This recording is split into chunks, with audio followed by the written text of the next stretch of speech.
Today we're going to be exploring the story of Dr. Mahmoud Elshawaaf, Okay. an Egyptian doctor and researcher who's now working in the US. Right.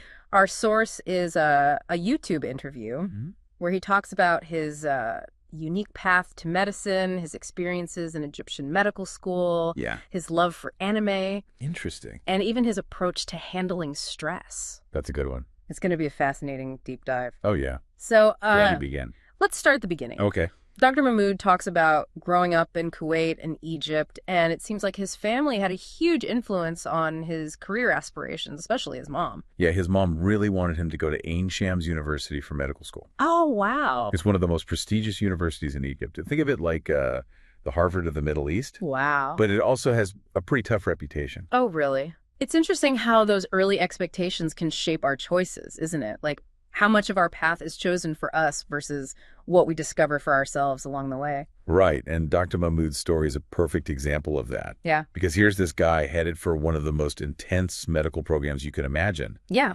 But he also has this deep love for anime, Mm-hmm. specifically the shows he watched on Spacetoon. Oh, Space Tune. For those who don't know, Spacetoon was this hugely popular Arabic cartoon channel, and it seems like it had a real impact on him. I see. He mentions shows like Hunter x Hunter and Remy Nobody's Girl, which are pretty well known in the anime world. Oh yeah, those are classics. And he even had a friend sing I Sparkled, a song from one of those shows at his wedding. I mean, that's real dedication to your childhood passions. Yeah, that he's bringing a piece of his childhood with him into adulthood. Yeah. It makes you wonder how much those early interests stay with us, you know? Yeah. Like, do they just fade into nostalgia? Or do they actually shape our worldview in some way? That's a good question. I mean, think about it. It's like our adult selves, just more sophisticated versions of those kids glued to the TV screen, soaking it all in. Right. Maybe we're all still kind of shaped by those early experiences. Yeah. Well, speaking of intense experiences, let's talk about Ain Shams. Okay. Dr. Mahmoud describes it as a trial by fire. And he's not kidding. He even compares it to a blender. Like it takes all these aspiring doctors and just whirs them around until they're refined into this finished product. Yeah, that's a good analogy. I see. Which, makes sense given the context. Oh, yeah. Egypt has a huge population and limited resources. I see. So the medical field is incredibly competitive. Right. They need doctors who can handle pressure and make tough decisions. Yeah, that's true. So Ain Shams is like their way of creating these super doctors. I see. Frequent exams, tons of pressure, a real focus on weeding out those who can't handle it. Wow. It's kind of the opposite of the more collaborative approach you see in a lot of U.S. medical schools. So it's really a different system. Very different. He actually talks about a particularly grueling oral exam where he felt like he was being grilled under a spotlight. Oh, yeah, I can imagine that. But he made it through, obviously. Clearly. And thinking about the differences between those two systems, Yeah. it raises an interesting question. What kind of environment actually produces the best doctors?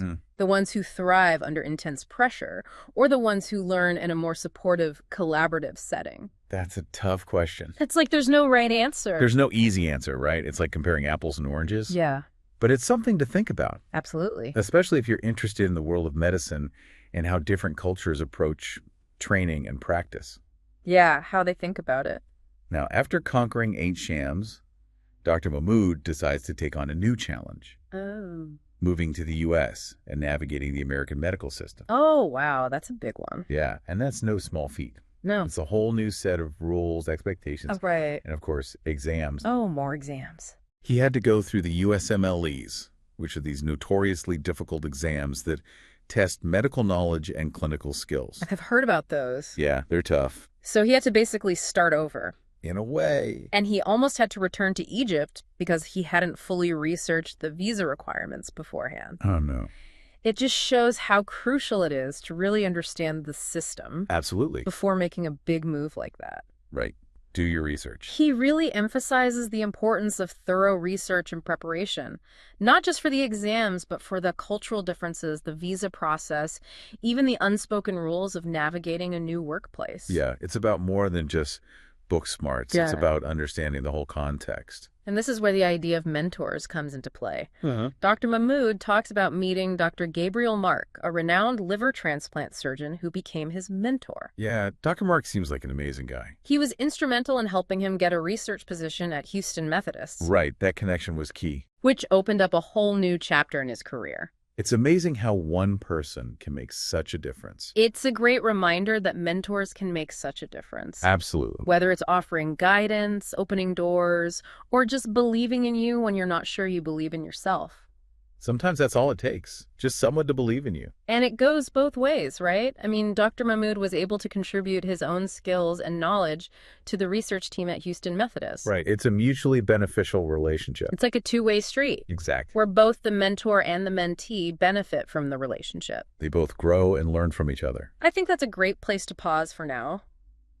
It's amazing how Dr. Mahmood navigated these different worlds, from the intensity of ANSHAMs to the complexities of the U.S. medical system, all while holding on to his love for anime and finding a mentor who helped him thrive.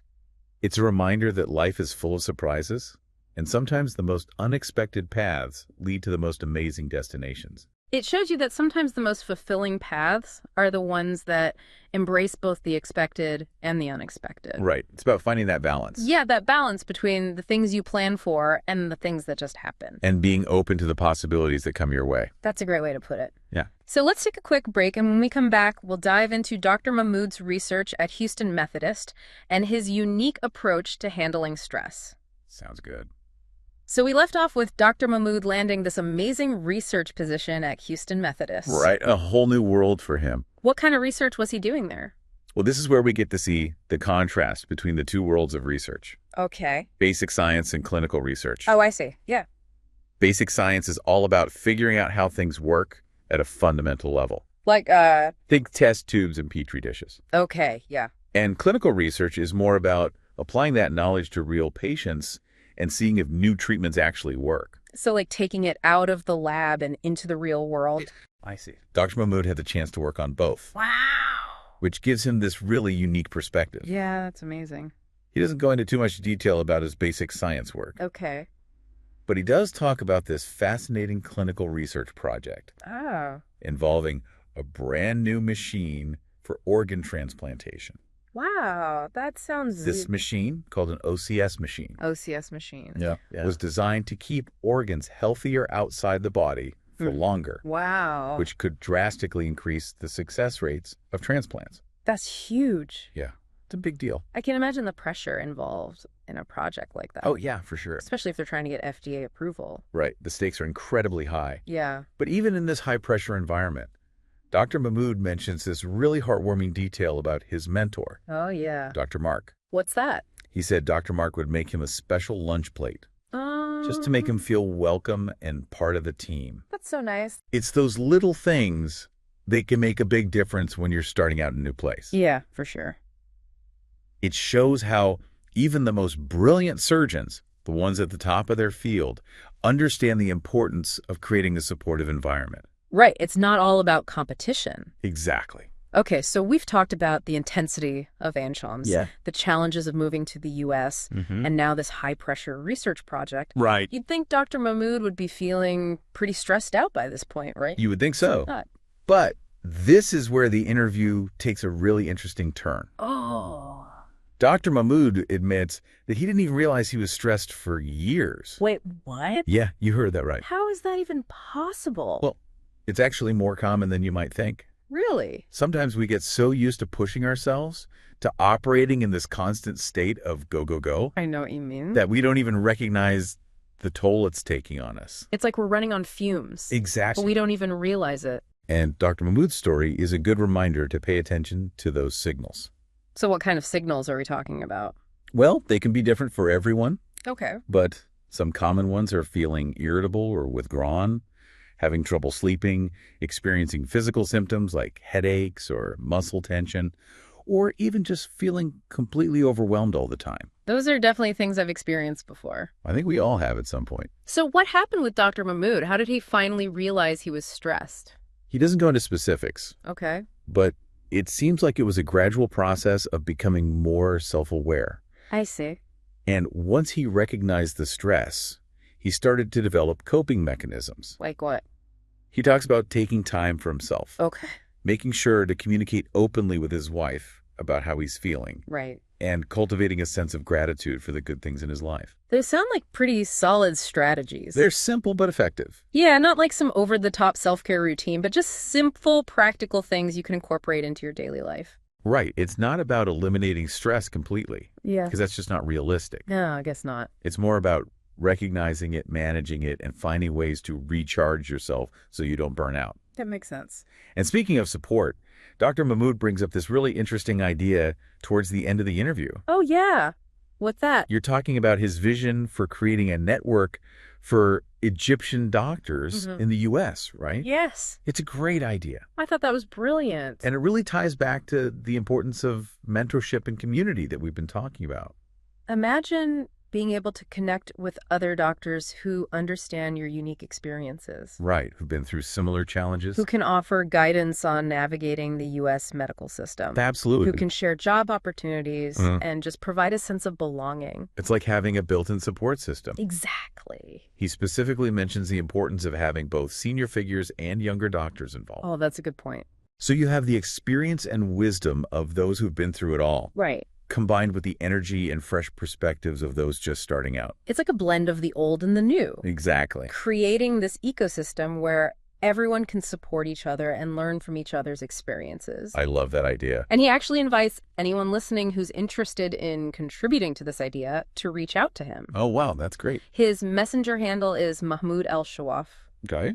and we'll also include his email address in the show notes. Perfect. I love that he's putting this call out there, Me too.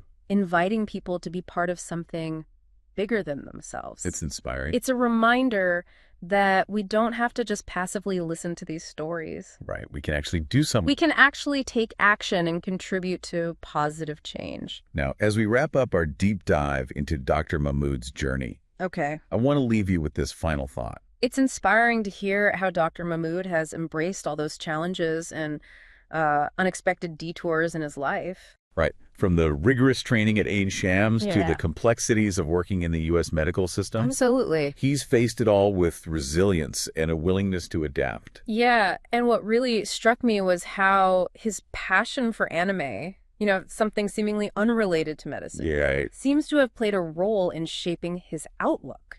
It's like those two worlds, the scientific and the fantastical, Yeah. somehow coexist in him I see what you mean. and maybe even fuel his creativity and determination. That's an interesting thought. It makes me think about my own life. Oh, yeah. Like, what are those seemingly unrelated interests that I have, and how might they connect in ways I haven't even considered? Right. Maybe your love of music Mm-hmm. informs how you communicate with patients, or Yeah. your passion for photography influences your attention to detail during surgery. The connections might be subtle, but they're often there if we take the time to look for them. I like that. Yeah. And going back to Dr. Mahmood's vision of creating this network for Egyptian doctors, Right? That's a great example. it's a beautiful example of how he's taking his experiences and using them to help others. Mm-hmm. He's not just focused on his own success, Right. but on creating a community where others can thrive. And remember how he benefited from the mentorship of Dr. Mark? Oh, yeah, for sure. It's almost like he's paying it forward, Yeah. creating a space where that kind of mentorship can happen on a larger scale. It's like a ripple effect. Exactly. One act of kindness and support can inspire countless others. And it brings us back to that question we were pondering earlier. What can you do with your unique passions and experiences to contribute to a community or a cause that matters to you? That's a good question. It doesn't have to be something grand or heroic. Right. It could be as simple as offering a listening ear to a friend who's struggling, Yeah. volunteering your time at a local organization, or sharing your knowledge and skills with someone who's just starting out. It's about making a difference, big or small. The point is that we all have something to offer, and those seemingly small contributions can often make a big difference in the lives of others. So, as we wrap up our deep dive